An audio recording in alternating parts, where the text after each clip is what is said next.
En 1914, los soldados de las armadas alemanas y británicas creían que su guerra sería una gran confrontación de barcos enormes.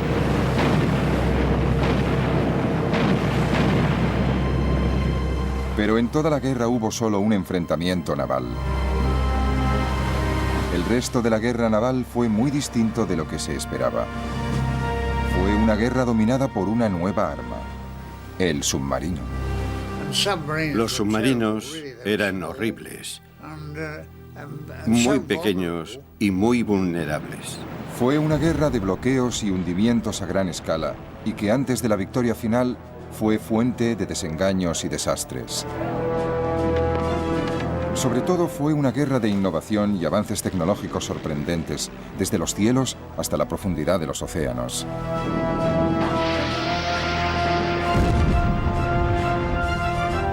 Y ahora, por primera vez, podemos verla tal como ocurrió, en color.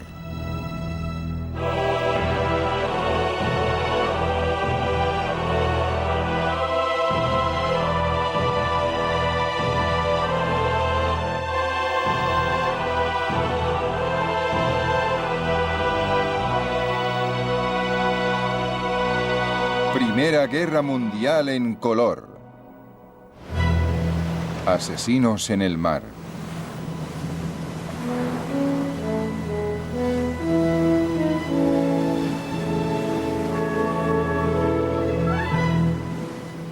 Desde la batalla de Trafalgar, la Armada británica había dominado los mares. Las exhibiciones de antes de la guerra, como la revista de Spithead, servían para mostrar su poder. Recuerdo que asistí a la revista de Spithead y el puerto estaba lleno de barcos de todas clases. Era una maravilla. Nosotros éramos niños y estábamos muy emocionados. Miraras donde miraras, solo había chaquetas azules. Se veían marineros por todas partes. Éramos un país naval en esa época. Gran Bretaña era una isla pequeña que dependía del comercio, y para mantener las rutas comerciales abiertas y seguras necesitaba controlar el mar. Pero en la década anterior a la Primera Guerra Mundial, la supremacía naval británica se enfrentaba con otro desafío. Desde que se había convertido en emperador de Alemania en 1888, el Kaiser Guillermo II estaba decidido a construir un imperio de ultramar para competir con otras naciones europeas. Para lograr su imperio tenía que crear una armada. Las ambiciones del Kaiser y la decisión de Gran Bretaña de mantener la supremacía en el mar llevaron a una carrera armamentística naval muy costosa. La base de esa carrera era un nuevo tipo de nave de guerra diseñada por los británicos, construida por primera vez en 1905. El acorazado. Eran barcos enormes y superaban en armamento a todas las naves anteriores. El acorazado introducía dos cambios fundamentales en la tecnología de los barcos de guerra. Primero, sustituía el armamento principal de 4 cañones por un armamento de 8 o 10 cañones. Y en segundo lugar, introdujo poco a poco los motores de turbinas de gran potencia y aumentó la velocidad de la flota. Eso representaba un salto interestelar en las capacidades del barco, y durante 8 años se sostuvo una carrera contrarreloj para construir barcos cada vez más grandes y más potentes para competir. El almirante Lord Fisher, inventor del acorazado, decía que ante él todas las demás naves perdían importancia. Lo único que importa es el número de acorazados. No importa quién quiera combatir con un acorazado. El acorazado se los traga enteros. Es como un armadillo ante una hormiga. El armadillo saca la lengua y lame las hormigas. Cuando se declaró la guerra en agosto de 1914, Alemania había construido 13 acorazados contra los 21 de Gran Bretaña. Los marinos de ambos bandos estaban deseando poner a prueba sus nuevas armas. Hay un gran entusiasmo y llegan reclutas cada día. Ojalá la flota alemana salga al mar. La borraríamos del mapa en 2 minutos. Fred Bundy era un cadete de 15 años cuando estalló la guerra. Yo sabía que el Kaiser era alguien con quien no debía tratarme y que si tenía ocasión de dispararle, le dispararía si tenía ocasión, vaya. En cuanto pudo, Fred Bundy se alistó a tiempo completo. Me pareció maravilloso. En la trinchera, por ejemplo, tenía que saltar para que me llenaran de plomo y esas cosas. Y si podía alistarme en la armada, los barcos siempre han sido mi sueño. Los alemanes también estaban igual de emocionados. En 1914 el marinero Richard Stumpf esperaba con el resto de la flota alemana de alta mar. La alegría y la emoción no tenían límites y duraron hasta entrada la noche. Lo que tanto habíamos esperado y temido se había hecho realidad. Habíamos construido una armada para luchar contra esos ingleses falsos y traidores. Pero el coste y el prestigio de los acorazados tuvieron un efecto sorprendente. Nadie podía permitirse perder uno. El almirante John Jellicoe, comandante de la gran flota, anclada en la base de Scapa Flow, no quería ni dejarlo salir del puerto. Si hay probabilidades de destruir barcos pesados del enemigo, está muy bien correr ciertos riesgos, pero a no ser que las probabilidades sean bastante altas, no creo que debamos correr ese tipo de riesgos. Su miedo principal era que si sacaba a esa flota de combate tan carísima al mar y perdía una batalla, es posible que, tal como él decía, perdiera la guerra en una tarde. Así que teníamos dos flotas ancladas en los puertos, en sus cuarteles generales y bases oponiéndose mutuamente, y que en cierto modo estaban en punto muerto porque ni siquiera se hacían a la mar. Tuvieron tanto cuidado que hasta al cabo de 2 años de guerra, las flotas de ambos bandos no se enfrentaron en una batalla de verdad. Mientras los acorazados se quedaban en el puerto, el resto de la Armada Británica se dedicó a matar de hambre a Alemania organizando un bloqueo y cortándoles el comercio con el mundo exterior. Dado que tenían una flota mucho más grande de cruceros y destructores, los británicos pronto se hicieron con el control del Mar del Norte y consiguieron interceptar todos los barcos mercantes de los países neutrales que se dirigían a puertos alemanes.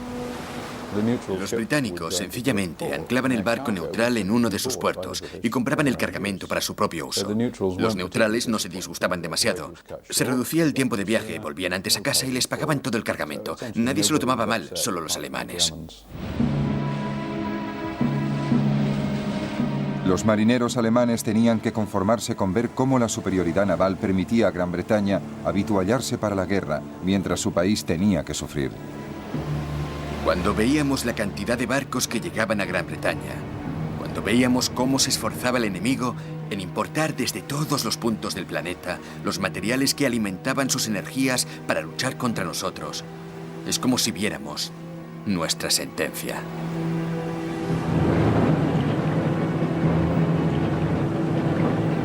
Pero llegó un arma que revolucionó la guerra naval, el submarino o subbarco, como lo llamaban los alemanes.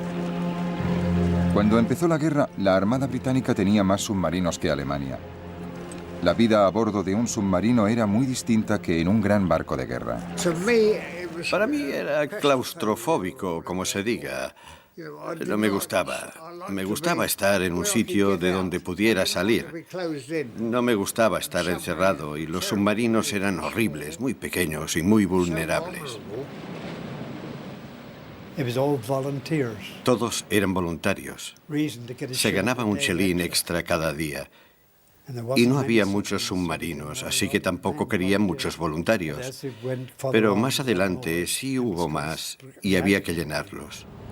A 1 o 2 no les gustó demasiado, pero tenían que ir. Y cuando los veías después estaban encantados. En los submarinos van todos a una, ¿me entiendes? Aunque tú seas el teniente y yo el fogonero, los dos tenemos que colaborar porque si te dan, tienes que saber lo que se ve en un submarino. Los británicos usaban los submarinos para patrullas de apoyo de la flota de superficie. Los submarinos alemanes tenían un propósito completamente distinto. Se convirtieron en cazadores solitarios y dieron a Alemania la única arma naval realmente eficaz de toda la guerra. Los submarinos se quedaban en la superficie casi todo el tiempo que pasaban solos en el océano, ofreciendo momentos de paz y tranquilidad. Después de una cena excelente con pescado fresco ofrecido por nuestros amigos pescadores, nos gustaba subirnos a la torre para disfrutar de la brisa del norte, de la tarde y de un cigarrillo. Los tonos grises y violetas sustituían el brillo de la puesta de sol, pero la luz duraba un poco más. Bajo el agua, cuando el submarino iba en busca de su presa, la vida era muy diferente. La atmósfera bajo el agua era algo indescriptible. Un golpe tremendo de calor me echó hacia atrás. El termómetro marcaba casi 45 grados. Los hombres estaban sobre los motores con la mínima ropa posible. Y sus caras agotadas y tensas, sucias de gasolina y de grasa, parecían calaveras. En septiembre de 1914, esta nueva amenaza submarina mostró su potencial de destrucción. 3 naves de combate británicas un poco anticuadas, el Aboukir, el Hawk y el Cressy, fueron hundidas en un solo día por un submarino alemán. Un guardiamarina británico escribió a su casa contando cómo sobrevivió. Querida abuela, he vivido algo muy emocionante. Nos ha despertado un choque tremendo y todo el barco ha temblado. El Aboukir se hundió de repente y nos dejamos caer por la borda hasta el agua. Nadé hasta el Hawk y estaba subiendo a bordo cuando también lo atacaron y se hundió en 3 minutos. Entonces nadé hasta el Cressy y allí me dieron una taza de chocolate, pero cuando la terminaba lo hundieron también. Volví a saltar y me recogieron cuando llevaba 3 horas en el agua. Otros 1.400 marinos perdieron la vida. El submarino conseguía acercarse a su objetivo sin ser visto. Pero cuando se trataba de mercantes, el factor sorpresa pasaba de ser una cualidad única a convertirse en un problema legal y diplomático. Según las leyes internacionales, un barco de guerra atacante de cualquier bando debía dar señales de aviso a los mercantes para que se detuvieran, abordarlos e inspeccionar el cargamento. Si el cargamento resultaba ser una ayuda para el enemigo, el atacante estaba obligado a dejar que la tripulación mercante abandonara el barco sana y salva. Solo entonces podían hundirlo. Naturalmente, detener a los barcos y seguir todo el procedimiento robaba a los submarinos todas las ventajas que tenían al atacar barcos mercantes. Era un arma traicionera, un arma indigna de los británicos, como dijo un comentarista británico. Los comandantes de submarinos, frustrados, empezaron a saltarse las reglas, hundiendo barcos mercantes sin previo aviso, pero alegando que sus objetivos transportaban munición o incluso que eran los británicos quienes los hundían y no ellos. La propaganda alemana intentó convencer al mundo que seguían respetando la ley y que incluso remolcaban barcos mercantes hasta un puerto seguro. A principios de 1915, la farsa se acabó. El Kaiser y sus comandantes decidieron dar carta blanca a los submarinos. La guerra en las trincheras del frente occidental estaba en punto muerto. Los alemanes no lograban ningún avance contra los británicos y franceses en tierra. La única forma de avanzar era cortarle a Gran Bretaña las rutas comerciales que le daban la vida. El 22 de febrero, Alemania declaró la guerra submarina sin restricciones.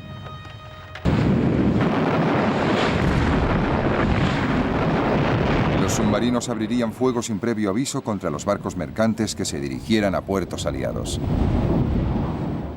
La guerra submarina sin restricciones era como un último recurso. Se decían, intentémoslo, a lo mejor funciona. Hay una cierta desesperación. Creo que la Armada alemana pensaba que no estaban consiguiendo lo que pensaban que conseguirían. No estaban luchando con acorazados, pero pensaban que si no hacían algo, los soldados del frente occidental dirían, ¿para qué estamos luchando y muriendo cuando la Armada no hace nada? Para las tripulaciones de los submarinos fue un alivio y una celebración. Por fin ha llegado. Se ha declarado la guerra submarina sin restricciones. Nos hemos librado de un peso que hemos cargado desde el día que estalló la guerra.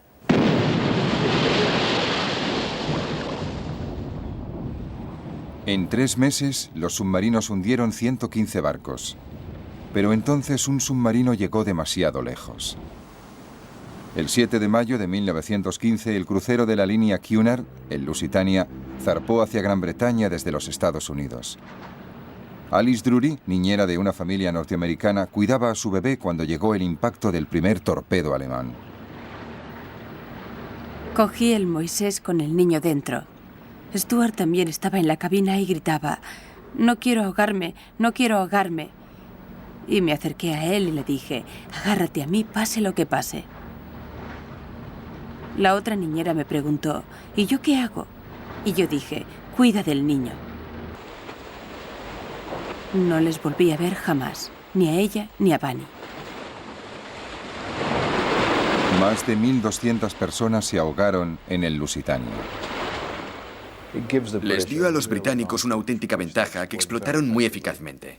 La propaganda británica en la guerra era una de sus principales armas, y el objetivo principal era la opinión pública en los Estados Unidos. El Lusitania fue un regalo del cielo para los británicos. Es lo más estúpido que podían haber hecho los alemanes. El hundimiento del Lusitania demuestra un desprecio por las opiniones del mundo en general y de este país en particular, que solo se comprende suponiendo que la sed de sangre ha vencido a la razón.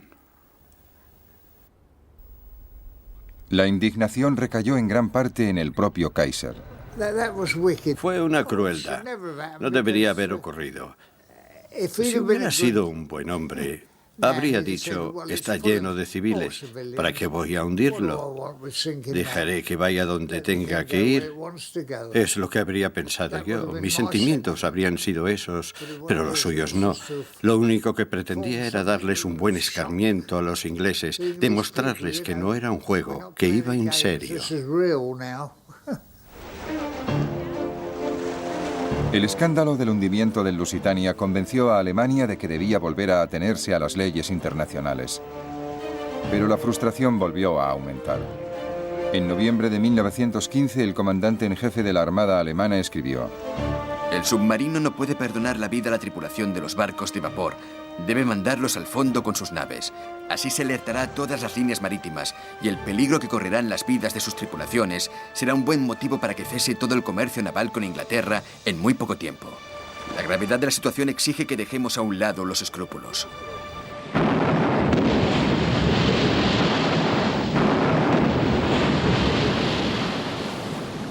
En febrero de 1916 volvió a desatarse la guerra submarina sin restricciones y la indignación también. Tal como se ha demostrado en las últimas semanas, no pueden usarse submarinos contra los barcos mercantes sin violar toda una serie de principios sagrados de justicia y humanidad. Nuestro comercio estaba sujeto a los ataques de un enemigo invisible. Un torpedo podía hundirles antes de que pudieran enviar una llamada de socorro o intentar escapar. Cruceros de línea, vapores mercantes, barcos de pescadores, hombres, mujeres y niños, todos estaban a merced del enemigo invisible. En la primavera de 1916, temiendo que los Estados Unidos se vieran provocados y entraran en la guerra, Alemania dio por acabada su segunda campaña de guerra submarina sin restricciones, durante la cual sus submarinos habían hundido 212 barcos. El bloqueo británico y los submarinos alemanes dominaban la guerra en el Atlántico y en el Mar del Norte. Pero la Armada Británica también participaba en otra campaña muy distinta y desastrosa, a 2.400 kilómetros hacia el este.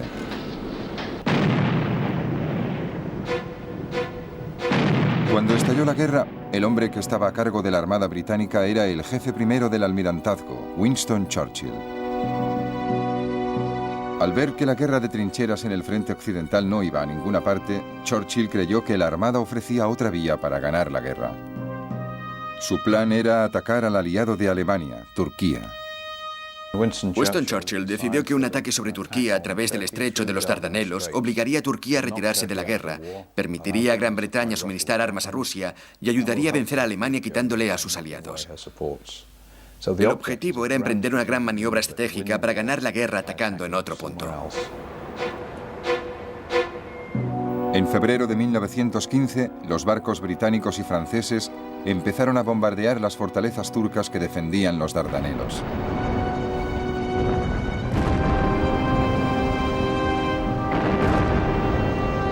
Pero esas naves de combate anticuadas, anteriores a los acorazados, se llevaron una sorpresa muy desagradable. Los turcos habían colocado una fila de minas justo por donde iba a maniobrar la flota aliada, las anticuadas naves de combate francesas y británicas. El resultado fue que se hundieron 3 barcos, se perdieron cientos de vidas y el prestigio británico sufrió un duro golpe. Los marinos aliados se dieron cuenta de que eran un blanco fácil. Hoy nos hemos enfrentado a la muerte, pero gracias a la bondad divina volvimos sin sufrir bajas. Aunque la mayoría de los marinos no pensaron que fuera gracias a la bondad divina, sino que llevábamos 3 botes salvavidas a bordo.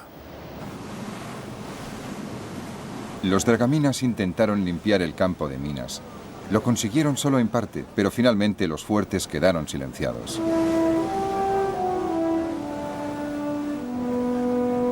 El 25 de abril, un grupo de soldados británicos, franceses, australianos y neozelandeses, conocido como Anzac, desembarcó en la península de Galípoli. Tengo una gran sensación de miedo y de inseguridad. He comprendido que muchos de los soldados que van a bordo de estos barcos se dirigen a una muerte segura. Me imaginé a cientos de ellos abatidos antes de alcanzar la costa, y luego segados mucho antes de llegar a salir de las playas y alcanzar las posiciones turcas. Los turcos eran unos defensores excelentes y muy bien dirigidos. Tanto los oficiales turcos como los alemanes eran soberbios. Los británicos, la campaña aliada, los franceses también habían mandado muchos hombres. Los franceses, los británicos, los Anzac, no tenían ninguna posibilidad. La operación en tierra resultó un desastre. En 8 meses, los aliados perdieron a 250.000 hombres, 110.000 muertos y 140.000 heridos.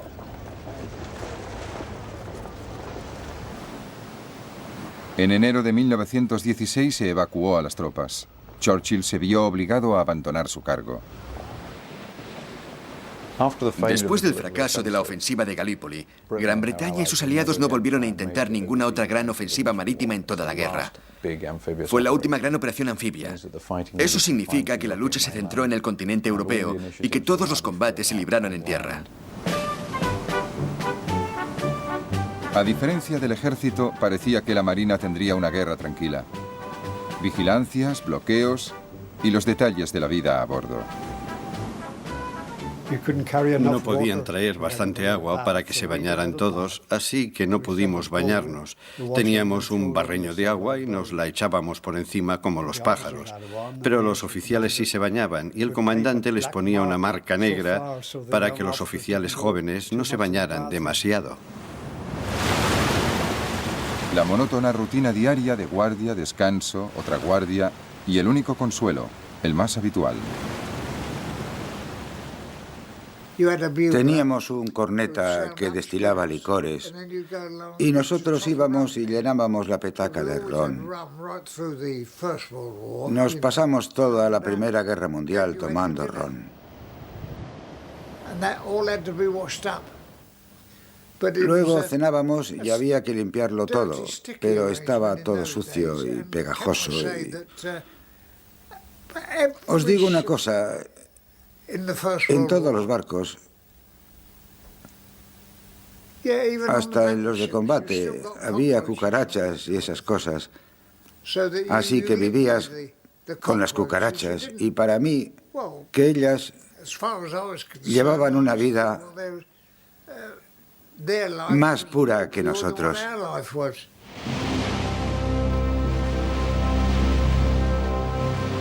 En 1916, la rutina diaria fue interrumpida por poco tiempo, pero muy bruscamente. Cuando Alemania declaró la segunda campaña de guerra submarina sin restricciones, vio que necesitaba una nueva táctica naval y nombró a un nuevo comandante en jefe de la Armada muy agresivo, el almirante Reinhard von Scheer. La guerra en el frente occidental entraba en su fase más sangrienta. Desde el mes de febrero, los soldados alemanes y los franceses luchaban por la ciudad fronteriza de Verdún y cada bando sufrió 350.000 bajas.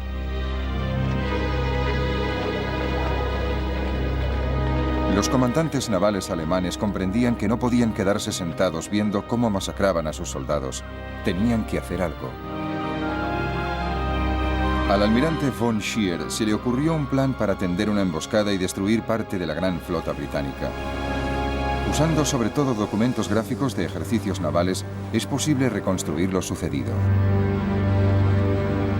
La idea de von Scheer era enviar cruceros de combate alemanes desde los puertos de Kiel y Wilhelmshaven para que patrullaran en las costas noruegas y tentaran a la flota de cruceros de combate británicos del almirante Sir David Beatty a salir de su base en Rosyth. Entonces, von Scheer enviaría a los acorazados alemanes a destruirlos antes de que llegara el grueso de la flota británica de Sir John Jellicoe desde Scapa Flow. Pero Jellicoe, gracias a una señal de radio interceptada, dedujo que los alemanes preparaban algún truco y decidió anticiparse a ellos sacando el grueso de la flota a alta mar. En Scapa Flow, los marineros se preparaban para la batalla que llevaban 2 años esperando. Las chimeneas silbaron una señal trascendental. Si hablaran, dirían: calentad las calderas y avisad cuando estéis listos para avanzar. Todo el mundo parecía tener el presentimiento de que había llegado la hora. El ambiente estaba cargado de expectación y de emoción reprimida, y tanto oficiales como soldados se afanaban en prepararse para salir a alta mar. Esa misma noche, la flota de Beatty zarpó desde Rosyth. Cariño, imagínate si puedes una noche preciosa, aunque sin estrellas, y 12 grandes naves humeando, saliendo al mar, sin luces visibles y sin que se oiga otro ruido que el susurro de las olas. Los submarinos alemanes que montaban guardia no se dieron cuenta de que toda la flota británica se había hecho a la mar. Von Scheer siguió con su plan. El 31 de mayo de 1916, el grueso de la flota alemana se hizo a la mar. El sol se levantó magnífico, cubrió el mar con sus rayos dorados y pronto nos mostró la imagen de toda nuestra flota avanzando para enfrentarse al enemigo, que siempre es una visión maravillosa. Las 2 flotas se dirigían una contra la otra en el Mar del Norte. A mediodía, uno de los comandantes de Beatty vio a los alemanes. Urgente. 2 cruceros, probablemente enemigos, en dirección sur-sureste. Luego los alemanes avistaron a los británicos. De repente vi unos cuantos barcos grandes, unos monstruos negros, 6 gigantes humeando en columna de a 2. Las 2 flotas se enfrentaron a una velocidad combinada de 80 kilómetros por hora. Estaba todo lleno de polvo y de humo y hacía más calor que en un horno. Por fin íbamos a machacar a los cabezas cuadradas, después de 2 años de esperar y observar. La batalla de Jutlandia había empezado.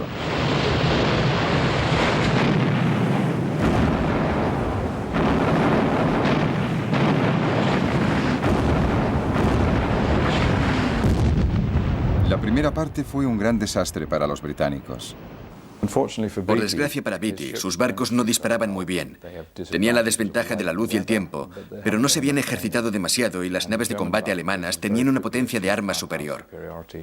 2 barcos británicos, el Queen Mary y el Indefatigable, estallan y se hunden, perdiendo a casi todas sus tripulaciones. Oímos una explosión tremenda que hizo estallar la proa.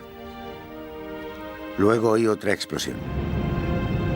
Me hundí a bastante profundidad y cuando volví a la superficie solo vi restos y petróleo flotando en la superficie.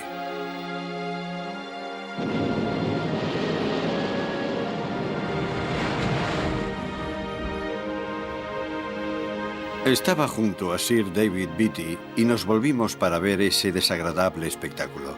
Se volvió hacia mí y me dijo: parece que hoy están fallando nuestros malditos barcos. El problema no eran los barcos, sino la forma que tenían Beatty y su escuadra de usarlos. La velocidad era lo principal, así que las precauciones de seguridad que se introdujeron, como las puertas que se cerraban y había que abrir, eran un estorbo. Además, habían pasillos cerrados. Un impacto en una torreta podía producir una explosión cuya onda llegaría instantáneamente hasta la Santa Bárbara, donde había 120 toneladas de explosivo listas para estallar. Las consecuencias eran devastadoras. El barco entero estallaba, y eso fue lo que ocurrió con el Infatigable y el Queen Mary. Con sus barcos dañados, Beatty se dirigió hacia el norte para encontrarse con la flota de Jellicoe. Von Scheer lo persiguió. Al cabo de pocas horas, los alemanes se encontraron frente a frente con el grueso de la flota británica. Es un momento trascendental en la vida de cualquiera. Recuerdo que pensé para mí, hemos perdido mucho y más que vamos a perder, pero no nos importa perder lo que haga falta mientras se enfrenten las dos flotas. Y allí empezó la batalla de Jutlandia. Entonces la Marina británica demostró su superioridad.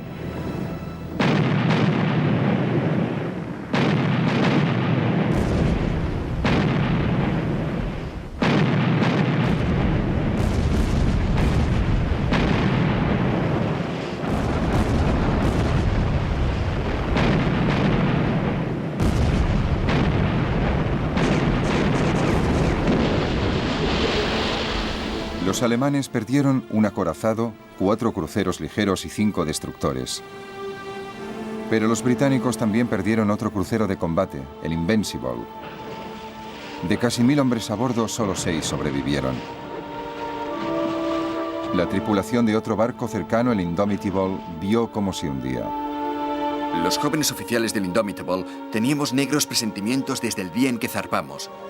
Los suboficiales del Invincible subieron a bordo y tuvimos una noche de alegría y diversión. Y ahora, todos duermen en el fondo del mar.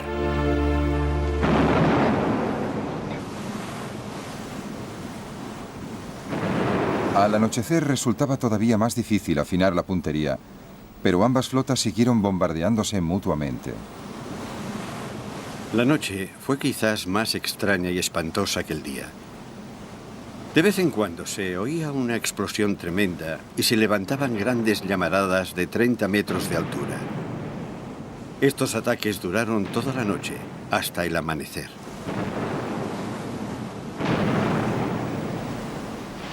En la oscuridad, la flota alemana huyó hacia su país y escapó sin ser vista.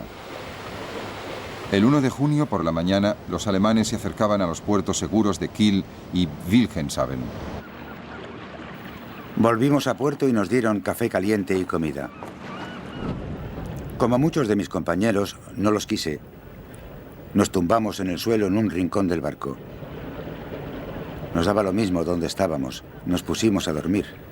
Hacía 2 días que no dormíamos.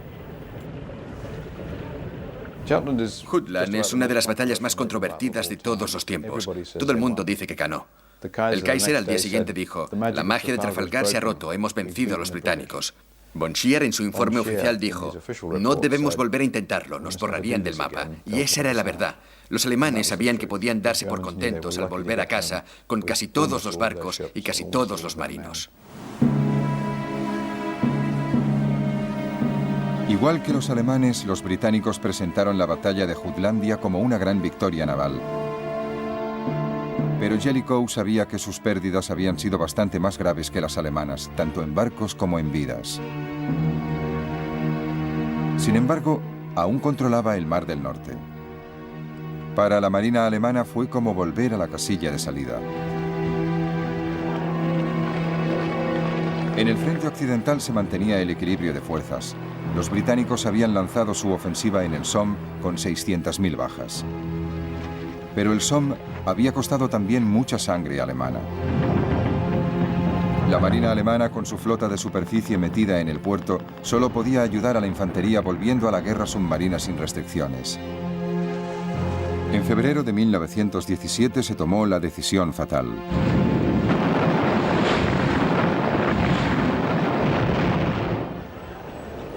En los Estados Unidos el impacto fue espectacular.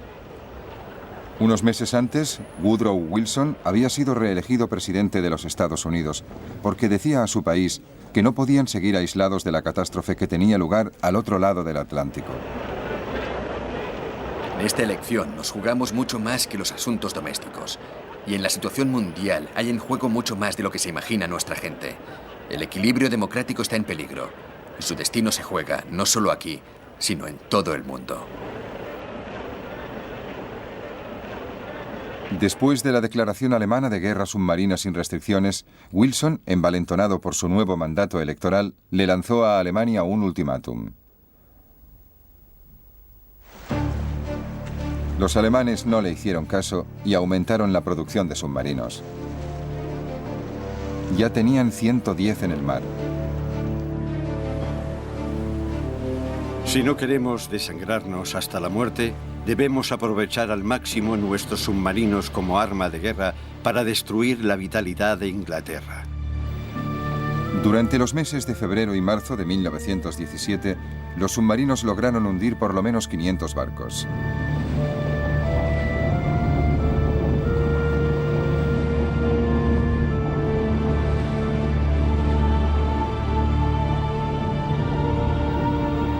El número de barcos mercantes neutrales que llegaban a los puertos británicos y aliados se redujo en un 75%.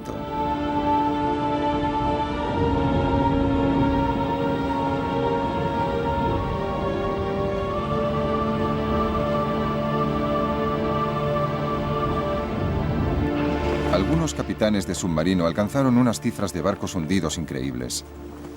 Cuando volvían al puerto después de sus incursiones, se convertían en héroes nacionales, como los ases del aire de la guerra.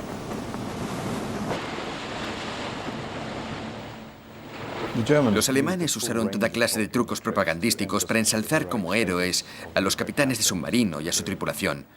Ondeaban banderas, mostraban emblemas de la cantidad de barcos que habían hundido, hacían reportajes sobre ellos. Les convirtieron en héroes del celuloide. ¿Y este barquito gris que acaba de sumergirse bajo las olas ha logrado todas esas victorias? ¿Es posible? ¿Podíais imaginaros que una nave tan pequeña e insignificante interrumpiera la misión de toda una flota grande y poderosa? Cómo envidio a los hombres de su tripulación. El éxito de los submarinos alemanes provocó racionamientos de comida en Gran Bretaña. Incluso las tropas del frente occidental tuvieron que apretarse el cinturón. 1917 fue una mala época para los aliados. Pero los Estados Unidos estaban cada vez más cerca de la guerra. La guerra submarina de los alemanes contra el comercio es una guerra contra toda la humanidad. Es una guerra contra todos los países. Debemos defender la democracia en todo el mundo. El 6 de abril, los Estados Unidos por fin declararon la guerra a Alemania. Los británicos recibieron a sus aliados con los brazos abiertos. No se les tenía por extranjeros. No había envidias ni impaciencia al recibir órdenes de un almirante extranjero. Tenían una sola idea: hacer todo lo posible por la causa común, y en consecuencia resultaron una ayuda muy valiosa para el bando aliado. Pero incluso con los norteamericanos a bordo, los aliados seguían sin encontrar la manera de derrotar a los submarinos. Los submarinos alemanes seguían atacando a los barcos británicos. Una táctica que se empleaba era reunir a los mercantes en caravanas escoltadas por barcos de guerra. Pero esa táctica era puramente defensiva. Para atacar a los submarinos antes había que localizarlos. Se empezaron a usar aviones para localizar a los submarinos que, a pesar de todo, tenían que estar casi siempre en la superficie. Los aviones tenían una autonomía de 2.400 kilómetros y podían volar casi 50 horas seguidas.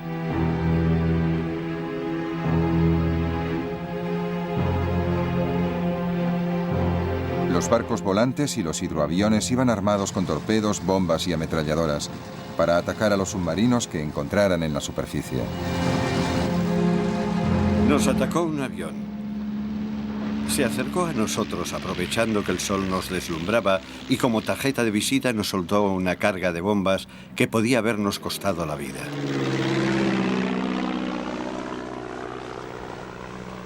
Para encontrar a los submarinos bajo el mar, los aliados usaban una nueva técnica: el hidrófono.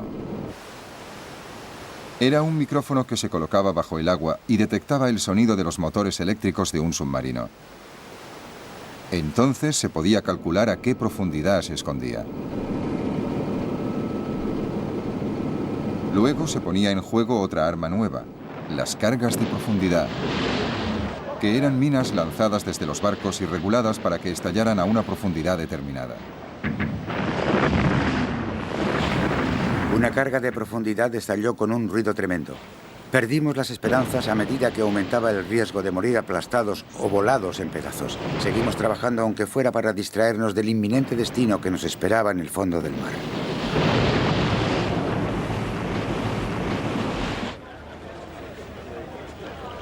Otra idea británica fue la barrera de Dover, una barrera de redes y minas calculada para detener a los submarinos que atravesaran el canal. Los campos de minas empezaron a proliferar por el Mar del Norte. En 1918 los aliados colocaron 70.000 minas para evitar que los submarinos alemanes pudieran penetrar en el Atlántico. Resulta muy desagradable cuando el barco choca con el cable escondido de una mina. Y la muerte salta y choca contra la quilla.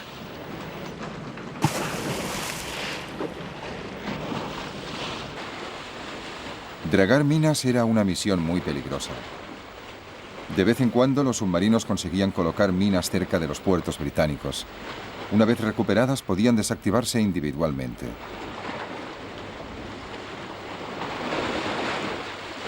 En el mar entró en funciones la figura del dragaminas, que empezaron siendo barcos de pesca de arrastre adaptados. Preguntad a cualquiera que sirviera en el mar entre 1914 y 1918 cuál era el trabajo más peligroso, monótono y desagradable de toda la guerra naval. 9 de cada 10 os responderán: el de los dragaminas. Se usaban cables para cortar las amarras de las minas y luego se destruían con disparos de rifle.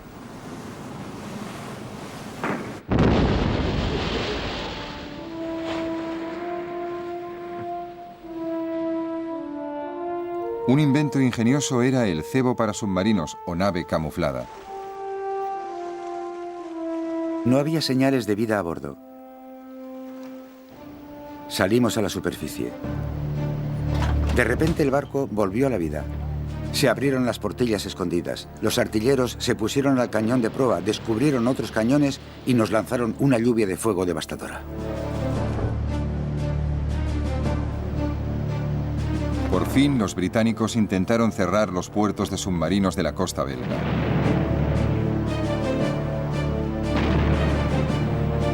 Se enviaron unas naves muy extrañas, que eran poco más que plataformas para ametralladoras del 38, para abrir fuego contra las baterías de ametralladoras alemanas que protegían los puertos de los submarinos.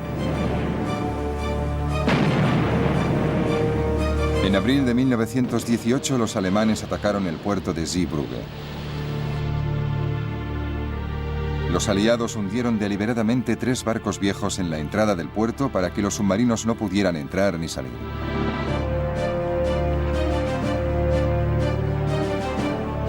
Durante la operación, el crucero británico Vindictive quedó muy dañado y tuvo suerte al poder volver a Inglaterra.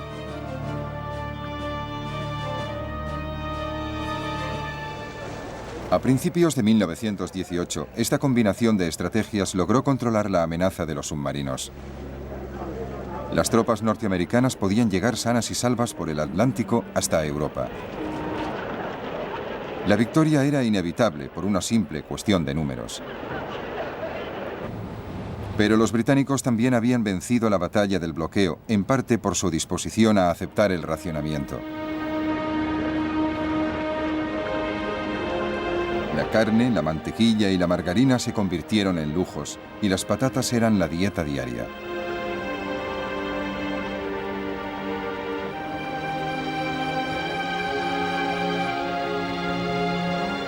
Alemania nunca introdujo el racionamiento, y por eso hacia el final de la guerra la comida y las provisiones escaseaban.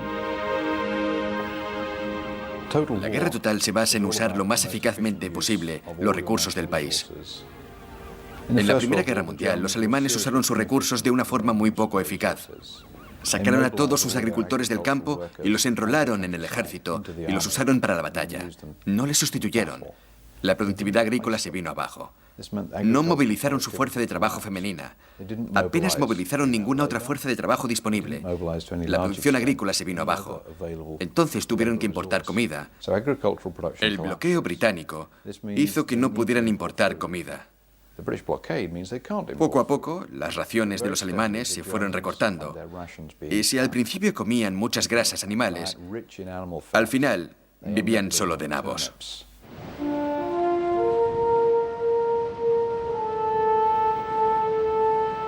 La guerra naval había empezado con la carrera de los acorazados, y hacia el final la flota de navíos británicos y norteamericanos parecían simbolizar la victoria aliada en el mar. Pero ese no fue el verdadero conflicto naval. Las naves de combates enormes eran en cierto modo las descendientes de la época de Nelson, como la idea de lanzar una cantidad enorme de metal a gran distancia y destruir al enemigo. Durante la Primera Guerra Mundial, ese concepto de grandes flotas nacionales que se enfrentan y luchan y deciden el resultado de la guerra se demostró totalmente equivocado. La guerra había cambiado, la nobleza y la elegancia habían cambiado. Ahora lo que importaba era la logística, la supervivencia, la protección del comercio y la derrota del enemigo. Los acorazados todavía sufrieron una ironía final.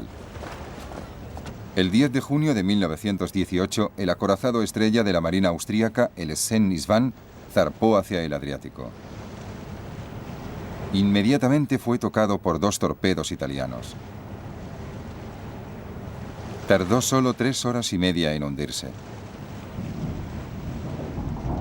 Lo más sorprendente es que murieron solo 89 hombres. Pero la derrota de la gran nave de guerra fue evidente para todos.